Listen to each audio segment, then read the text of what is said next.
So, I have something here, and I do think it would be beneficial for society and for people too, older and young people alike. So, just to say it straight and really put it straight to people, that the COVID figures for the last 2 years nearly on OT and news and on all the national television and radio stations have been just constantly, and I know people that have been just literally glued to the telly listening to the figures and worrying about the figures and worrying about COVID and things like that. And it does no good. It really does no good. It really serves no purpose telling how many cases it is. It just causes more fear and more anxiety, particularly in older people. You see it, the worried about cases. I even know myself with older people around me, they'd be telling me, there's so many cases, X, Y, and Z.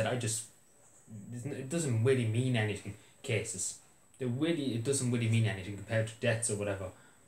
It doesn't really make much sense, cases and things like that, and etc. And particularly in the winter season, the flu, the famine, the bug, the flu.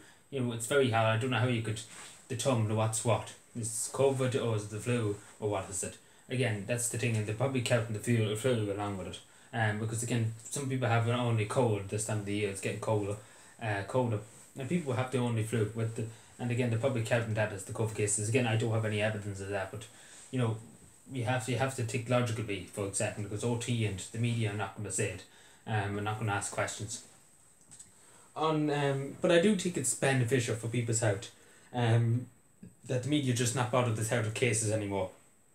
And I know some people say that's the freedom of the press and things like that. They're entitled to post the amount of cases or whatever. But it's not that. That I think it's causing more fear. Because again, it's like a death sentence. You're waiting for the verdict to be given, and you're waiting for your fate to be decided, really. And that's the way it feels, because people glued to the telly at 6 o'clock in the evening to find out how many cases, and OT are pushing and pushing and pushing this. Fear and the fear mongering is off the charts. It really, really is off the charts.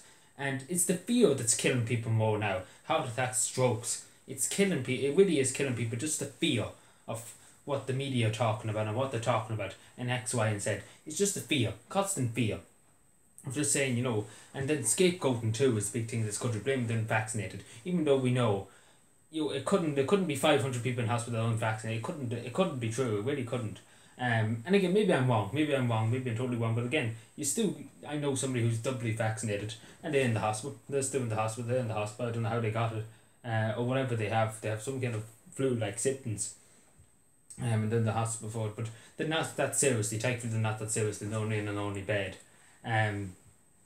But again, you know what I'm saying. The double vaccinated, it doesn't make much sense.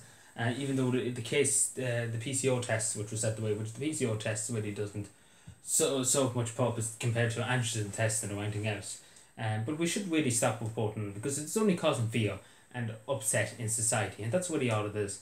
And we should be focusing on more healthier things, things in the media. But again, the media they're making more money now than they ever did, the media, on ads and COVID ads and things like that. So it's a great business for them. But anyway, let me know what you're thinking. And there's a poll up in the channel, so make sure to say if you agree or if you disagree, and leave your opinions down below in the comments. Thank you.